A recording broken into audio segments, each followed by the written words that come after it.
बोलो सत्यनारायण भगवान की जय। अब दूसरा अध्याय आरंभ होता है। बड़े भाव से सुने। पहले अध्याय में सत्यनारायण व्रत कैसे करना चाहिए उस विधि का वर्णन किया गया, और अब सत्यनारायण भगवान का व्रत किस किस ने किया और उसको क्या लाभ मिला ये वर्णन किया जा रहा है। एक अत्यंत अभावग्रस्त निर्धन ब्राह्मण की कथा है और एक लकड़हारे की कथा है, लकड़ी बेचने वाले की कथा है, मेहनत मजदूरी करके अपना गुजारा करने वाले की भी कथा है। सूत उवाच अथान्यत् संप्रवक्ष्यामि कृतं येन पुरा द्विजाः कश्चित् काशीपुरे रम्ये ह्यासीत् विप्रोति निर्धना क्षुत्रिभ्यां व्याकुलो भूत्वा नित्यं बभ्राम भूतले दुःखितं ब्राह्मणं दृष्ट्वा भगवान् ब्राह्मण प्रिया वृद्ध ब्राह्मण रूपस्त्वं पप्रच्छ द्विजमादरात् किमर्थं भ्रमसे विप्रो महीं नित्यं सुदुःखितः तत्सर्वं श्रोतुमिच्छामि कथ्यतां द्विज सत्तम। काशी नगर में एक अत्यंत निर्धन ब्राह्मण था, पवित्र ब्राह्मण था, संध्या गायत्री संपन्न पवित्र ब्राह्मण था, लेकिन कोई पूर्व जन्म का ऐसा कर्म विपाक था जिसके कारण वह अत्यंत निर्धन था। उसके पास भौतिक संपत्ति का सर्वथा अभाव था, इतना अधिक अभाव था कि भूख प्यास से व्याकुल होकर के सर्वत्र वह भटकता था। हमारे यहाँ कहावत है कि भीख भी भाग्य से मिलती है, भीख भी भाग्य से मिलती है, भिक्षा भी सबको नहीं मिलती है, हैं? अब देखो कई लोग बेचारे घूमते हैं, उनको कोई कुछ नहीं देता, और कई लोग गाड़ी में बैठ के भीख मांगते हैं, लाखों रुपए लेके आते, वो भीख मांगनी तो है, वो तो उनके भाग्य में है तो वो ज़्यादा लेके आते हैं, और जिनके भाग्य में नहीं है वो बेचारे कहते हैं सबसे तो भी उनको नहीं मिलता है। अब ये दरिद्रता किस पाप से होती है? पुराणों में लिखा है, स्कंद पुराण में लिखा है, जो व्यक्ति दान नहीं करता है वह व्यक्ति दूसरे जन्म में दरिद्र होता है। इसलिए यदि दूसरे जन्म में आपको घोर दरिद्रता का दुख भोगना हो तो कंजूसी आज से ही करना आरंभ कर दो, केवल लेओ लेओ, किसी को देओ नहीं। और यदि आपको यह विचार है कि जहाँ कहीं हमारा जन्म हो खूब सुखी समृद्ध हो, गौ ब्राह्मण संतों की खुले हाथ सेवा कर सकें, ऐसा आपका मन हो तो आप खूब उदारता पूर्वक दान करो। मुक्त हो गए तब बच के क्या रहेगी ये संपत्ति? अच्छा है सब खत्म कर दो, अपने को तो क्या लेना देना है, अपने मरे पीछे प्रलय होगा, क्या लेना देना। और मान लो मुक्त नहीं भाई, जन्म ही हुआ तो जो कुछ दिया गया है वह कई गुना हो करके दूसरे जन्म में हमको प्राप्त होने वाला है। तो बुद्धिमानी इसी में है कि हम खूब देने में रुचि रखें, खूब दें, जितना दें उतना हमको मन में यह लगे कि हमने बहुत कम दिया, ये न लगे कि अरे हमने बहुत दे दिया, हमने बहुत दक्षिण, नहीं, क्या दिया हमने, कुछ नहीं दिया। ऐसी दीनता की भावना सदा देने के साथ रहनी चाहिए। तो इस ब्राह्मण ने पूर्व जन्म में कोई दान नहीं किया था, इस कारण से बेचारा भूख प्यास से व्याकुल इधर उधर भटक रहा था। भगवान ने देखा कि ये संध्योपासन संपन्न पवित्र ब्राह्मण और पूर्व जन्म के पाप से इतना दुखी है। यहाँ भगवान का एक विशेषण आया है, भगवान ब्राह्मण प्रिया, गौ और ब्राह्मणों से जिनका विशेष प्रेम है, ऐसे जो भगवान हैं वे भगवान वृद्ध ब्राह्मण के रूप से उस ब्राह्मण के सामने प्रकट हो गए और बड़े आदर पूर्वक पूछा, हे ब्राह्मण देवता, आप इतने दुखी होकर के इधर उधर क्यों भटक रहे हैं? क्या कारण है आपके दुख का, हम सुनना चाहते हैं। ब्राह्मण उवाच ब्राह्मणोति दरिद्रोहम भिक्षार्थम वै भ्रमे महीम उपायम यदि जानासि कृपया कथय प्रभो। हे भगवान, मैं अति दरिद्र ब्राह्मण हूँ, भिक्षा के लिए ही भटक रहा हूँ, लेकिन हमारा दुर्भाग्य पता नहीं कैसा है, भिक्षा मिलनी भी कठिन हो जाती है। भूख प्यास से व्याकुल भटक रहा हूँ, यदि आप उपाय जानते हो तो बताओ। इसका मतलब है कि मेरी दरिद्रता को दूर करने का आपको कोई उपाय मालूम, बड़े बूढ़े पंडित जी हो तो आप ही बता दो। वृद्ध ब्राह्मण उवाच, हमारे पुराणों को देखने से पता चलता है भगवान या तो वृद्ध ब्राह्मण के रूप में आते हैं किसी के सामने, या फिर किसी साधु सन्यासी के रूप में भगवान आते हैं, क्योंकि चारों वर्णों में प्रथम ब्राह्मण भगवान की विभूति है, इसलिए भगवान ब्राह्मण के वेश में आते हैं। वृद्ध ब्राह्मण बन के क्यों आते हैं? क्योंकि वृद्ध ब्राह्मण अनुभव सिद्ध होता है, ज्ञान वृद्धि भी होता है, वयोवृद्धि भी होता है, तप वृद्धि भी होता है, इसलिए भगवान वृद्ध ब्राह्मण के रूप में पधारते हैं। और आश्रमों में चतुर्थ आश्रम भगवान का स्वरूप है, ब्रह्मचर्य आश्रम, गृहस्थ आश्रम, वानप्रस्थ आश्रम और चौथा संन्यास आश्रम। तो या तो भगवान विरक्त संत के रूप में कृपा करके दर्शन देते हैं, या किसी ब्राह्मण के रूप में भगवान कृपा करके वृद्ध ब्राह्मण के रूप में दर्शन देते हैं। तो भगवान वृद्ध ब्राह्मण के रूप में भगवान बोले, सत्यनारायणो विष्णु वांछितार्थ फलप्रदः।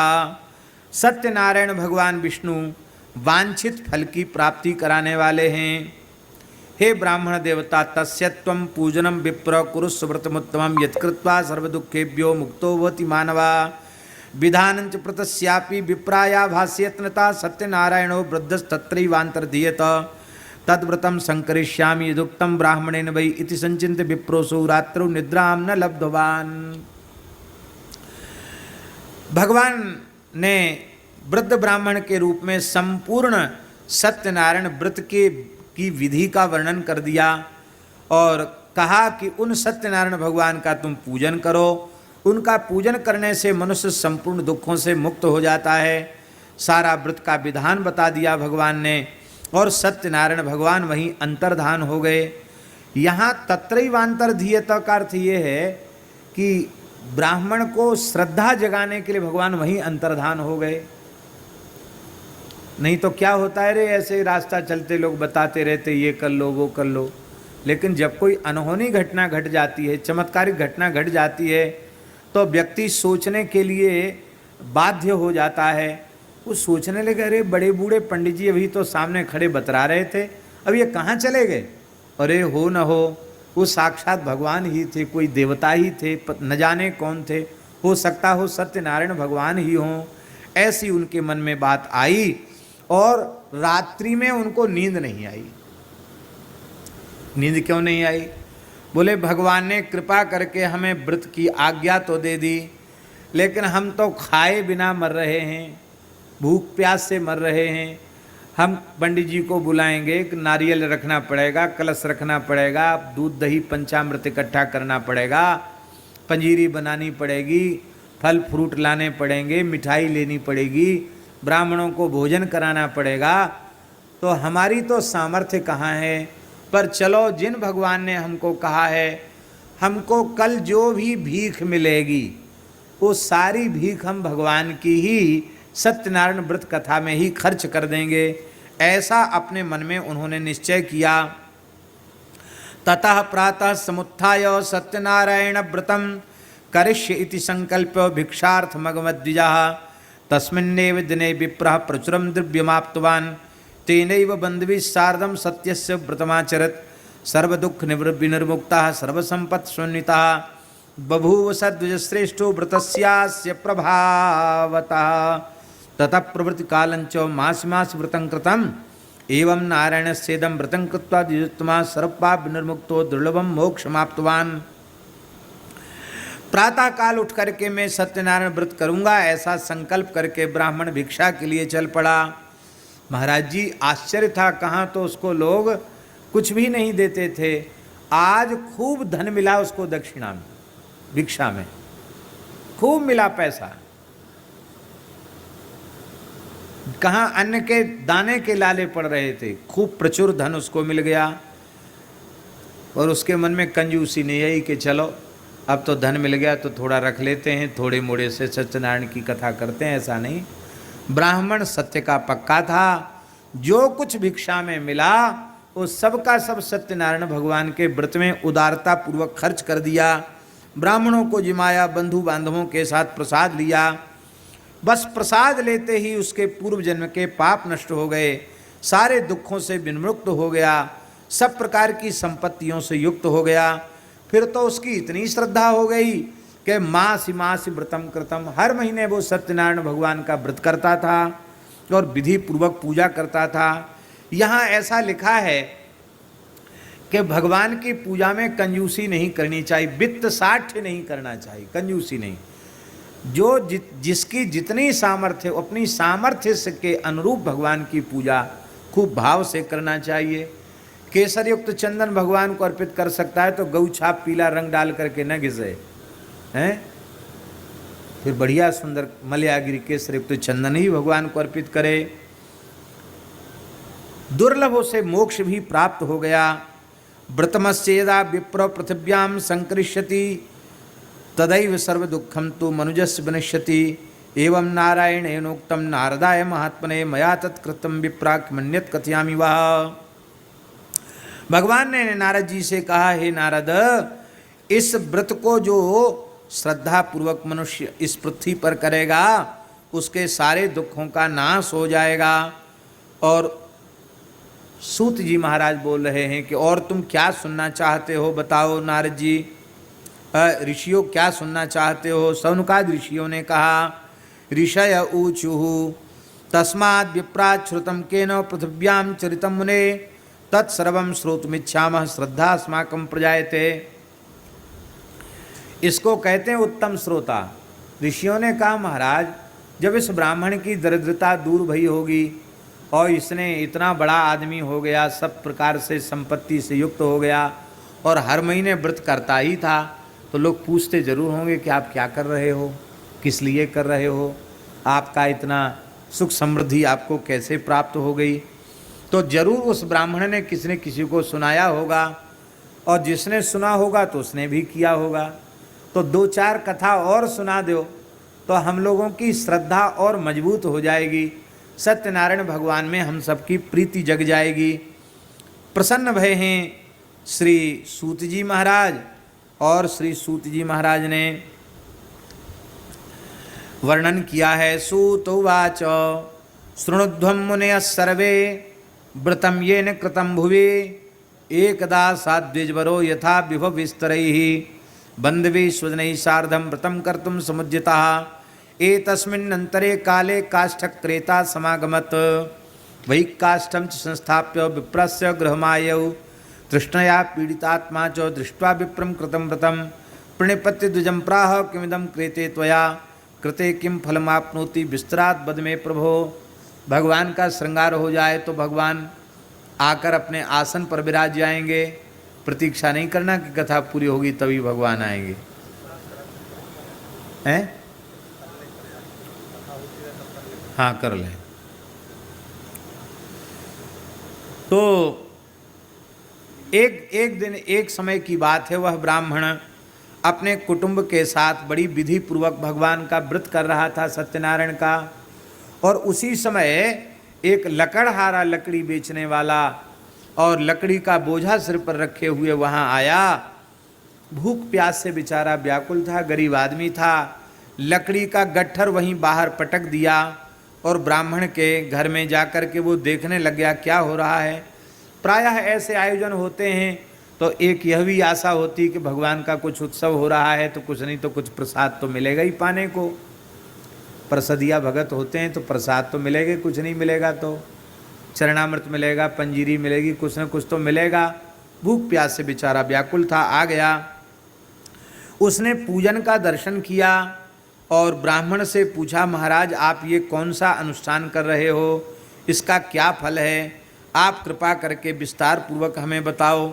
ब्राह्मण ने कहा, विप्रोवाच सत्यनारायण सेदम व्रतम सर्वेप्सित प्रदम तस्य प्रसादान में सर्वं धन धान्यादिकं महत् तस्मादेतद् व्रतं ज्ञात्वा काष्ठक्रेताति हर्षितः पपौ जलं प्रसादं च भुक्त्वा सन्नगरं ययौ सत्यनारायणं देवं मनसा इति चिन्तयत् काष्ठं विक्रयते विक्रयतो ग्रामे प्राप्यते चाद्य धनं तेनैव सत्यदेवस्य करष्ये व्रतमत्वम इति संचिन्त्य मनसा काष्ठं कृत्वा धृत्वा तुमस्तके जगाम नगरे रम्ये धनिनाम यत्र संस्थिति तद्दने काष्ठमूल्यं च दुगुणं प्राप्तवान असौ। महाराज उस लकड़हारे ने यह बात श्रद्धा पूर्वक सुनी, जल पिया, प्रसाद भी लिया उसने, और प्रसाद लेकर के लकड़ी का बोझ अपने सिर पर रख करके वहाँ से चल पड़ा। यहाँ एक बात विशेष ध्यान पूर्वक जानने की है कि भगवान सबके हैं और सब भगवान के हैं, इसलिए ऐसा नहीं कि अमुक व्यक्ति ही व्रत करे। अब मेहनत मजदूरी करने वाला, लकड़ी बेचने वाला भी व्रत कर रहा है, इसका मतलब है प्रत्येक हिंदू सत्यनारायण भगवान की का व्रत कर सकता है, उनकी सेवा कर सकता है, उनका अनुष्ठान कर सकता है। हाँ, शास्त्र की विधि का निर्वाह करते हुए उसे व्रत का श्रवण करना चाहिए, और पूजन आदि के लिए उत्तम पक्ष यह है कि किसी ब्राह्मण को अपना प्रतिनिधि बना करके संकल्प पूर्वक, विधि पूर्वक, शास्त्र विधि से भगवान के पूजन का दर्शन करना चाहिए।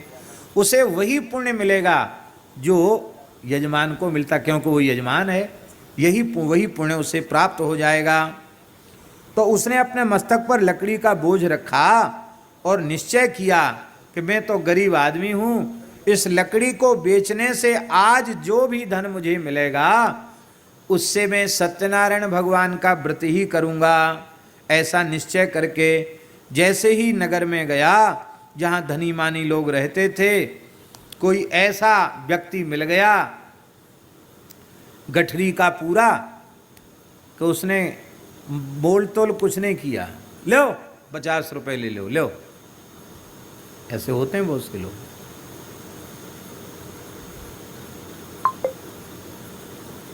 ऐसे बहुत से लोग होते हैं जो अपेक्षा से बहुत अधिक दे देते हैं। कई वर्ष पुरानी घटना है, नाम हम नहीं लेंगे जानकर भी। एक विप्र परिवार की घटना है। माताजी ने अपने पतिदेव का श्राद्ध काशी में किया, तो सब घाटों में, सब तीर्थों में उनको पिंडदान श्राद्ध करना था।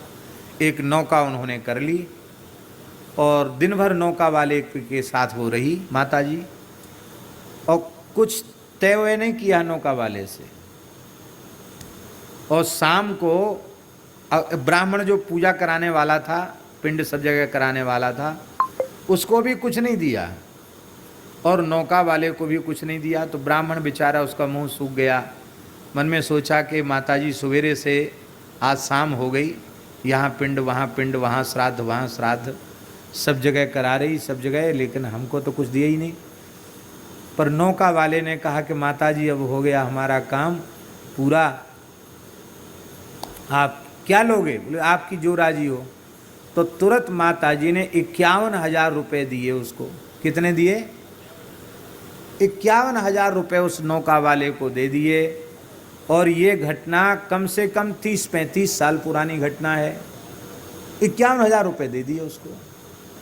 अब वो बेचारा देखे कि असली हैं कि नकली नोट, पर वो नकली नहीं थे, असली ही थे। अब महाराज ब्राह्मण, उसके तो भूख प्यास सब गायब हो गई। ब्राह्मण का चेहरा तो प्रसन्न हो गया। बोले भैया नाव वाले को 50-51,000 दे दिया ने, तो हमें तो पता नहीं क्या देगी। तो पंडित जी आपको अभी तो मैं कुछ नहीं दे पाई, आप घर पधारें और आप कृपा करके थोड़ी देर में आप आएँ घर से, मैं भी तब तक तैयार हो जाऊंगी, लेकिन आप थोड़ा तैयारी करके आना। क्या साल भर में आपके घर में कितना खर्च होता है? बच्चों की पढ़ाई से लेके, कपड़े से लेके, आभूषण, लत्ता पत्ता, आटा, दाल, चावल, नमक, मिर्च, हल्दी, मसाला, सब जो भी खर्च होता है वो सब। कितने कपड़े, कितने परिवार में, आपके कुटुंब में कितने लोग हैं? संकोच नहीं करना, आप सब लिख के लाना। ब्राह्मण संकोच में फिर भी कुछ कम कम लिख के लाया। तो महाराज इतना दे दिया कि ब्राह्मण बोला माताजी हमारे घर में जगह ही नहीं रहने की, घर में सारा सामान भर दें तो हमको घर से बाहर निकलना पड़ेगा। इतना सोना दिया, इतने आभूषण दिए, और उसने, ब्राह्मण ने कहा कि माताजी मेरा रोम रोम आशीर्वाद दे रहा है। ऐसे यजमान मिल जाएं तो ब्राह्मण को किसी के सामने हाथ फैलाने की जरूरत नहीं। तो ऐसे उदार लोग होते हैं। तो इस लकड़ी बेचने वाले को इतना धन मिल गया, किसी उदार व्यक्ति ने इतना धन दे दिया कि अब तो वो बड़ा प्रसन्न हुआ और उसने उस लकड़ी के मूल्य को भगवान श्री सत्यनारायण भगवान के व्रत के उत्सव में लगा दिया। ततः प्रसन्न हृदया सुपक्वम कदली फलम, बढ़िया पके हुए केला के फल ले आया, शक्कर घी दूध और सुंदर पंजीरी, गेहूं के आटे की सुंदर पंजीरी बनाई और सपाद माने सवाया बना करके, सब चीज़ सवाया बना करके और प्रेम से उसने भगवान का पूजन किया और बंधु बांधवों के सहित प्रसाद लिया। उसके प्रभाव से वह खूब धन धान्य से संपन्न हो गया और अंत में सुख भोग करके उसे सत्यपुर की प्राप्ति हुई, सत्यनारायण भगवान के धाम की, अर्थात वैकुंठ की प्राप्ति उसको हो गई। जय जय श्री स्कंद पुराणे रेवाखंडे श्री सत्यनारायण व्रत कथायाम द्वितीयोऽध्यायः। श्री सत्यनारायण भगवान की जय। आप बजा दो, आचार्य जी आप बजा दो। बोलो सत्यनारायण भगवान की जय।